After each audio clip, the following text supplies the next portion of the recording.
today. Marjorie Taylor Greene, who is a big ally of yours, said that she would rather see you focused on nonstop domestic policy meetings here at the White House instead of nonstop foreign policy meetings. What's your response to her saying that, and also saying that grocery prices are up and not down, as you've said? Yeah, so I don't know what happened to Marjorie. She's a nice woman, but I don't know what happened. She's lost her way, I think. But I have to view the presidency as a worldwide situation, not locally. I mean, we could have a world that's on fire where wars come to our shores very easily if you had a bad president. We had a horrible president, and we ended up with Russia, Ukraine, and we ended up with other disasters, too. Don't forget, I put out 8 wars, 9 to come. I think I'll get the other one taken care of, but I put out 8 wars. And look at the damage that Russia, Ukraine has done to us as a country. I mean, we spent $350 billion. We're not spending any money anymore. Now they pay us through NATO. You know, I got NATO to go from 2% to 5%. Well, that's very important. When you're president, you really sort of have to watch over the world because you're going to be dragged into it. Otherwise, you're going to be dragged into a world war. I think if I weren't president, first of all, that war would have never happened if I was president. And if I weren't president, that war could have led to World War III. It won't. It's not going to anymore. But when I first got in, I said, wow, this situation could lead to World War III. And I got NATO together. I got everybody together.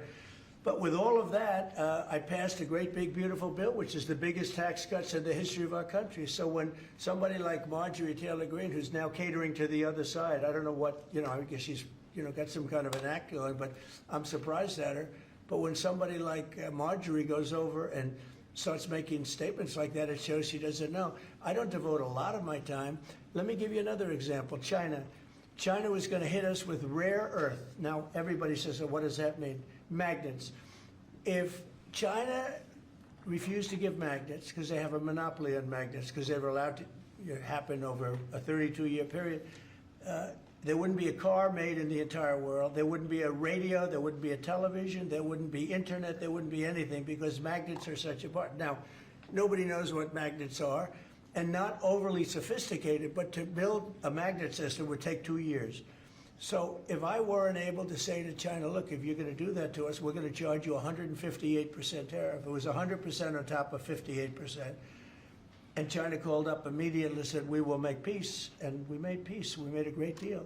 We made an unbelievable deal. China's paying tariffs to the United States, not the United States paying tariffs to China, which has always been the way it was. Nobody can believe these deals.